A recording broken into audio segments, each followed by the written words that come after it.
台北发生这款的攻击事件，大家是心惊惊。不过，伫咧网络是煞阁有人铺文恐吓讲，后一个地点就是高雄车站。警方调查了后，是发现这是境外 IP。另外，伫咧小港区也传出那像有人等烟雾弹，造成大家惊吓。后来嘛是查到讲，这是一个查甫人，讲伊家己心情歹，啉酒醉了后，才会甲鱼船仔咧用的发烟信号弹摕去空地下烧。目前人是已经依法上班。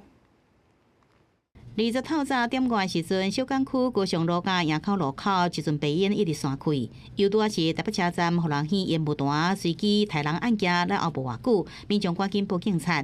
警消随到现场，伫附近的空地啊，发现2罐已经烧完的渔船救来用的普烟信号发烟筒。当时他迷醉，所以无法确认说是否他所为。那我们回来调监视器之后，确认他是从路口经过之后就开始产生大量烟雾，所以我们能确定这个是他所为。住伫附近的36岁姓齐的查甫人涉案，伊甲警方讲，发烟筒是拆船工作时伫船顶发现的，因为心情无好，啉烧酒了后摕去空地下烧。制造社会的恐慌吧。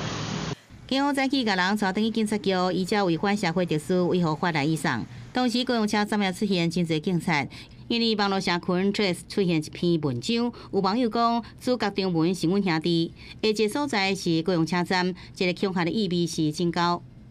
我都会带一个比较大的包包，然后里面放比较多东西。然后如果遇到比较就是奇怪的人，然后要攻击的话，可能就用包包甩他。尽量不要避免啦，尽量中不能去的地方就是不要去啦。高雄车站甲捷运站是做伙共所在，早起已经增派34个警力来提升戒备。高雄市长陈其迈早起也去巡视，初步掌握是来自境外 IP。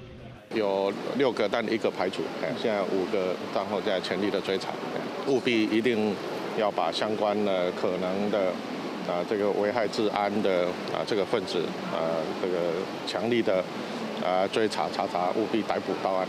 除了这个追查，这个文章的来源包含重要场站，也有人真侪所在。高雄总共增派200多位警力来加强维安，来确保就外假日活动安全。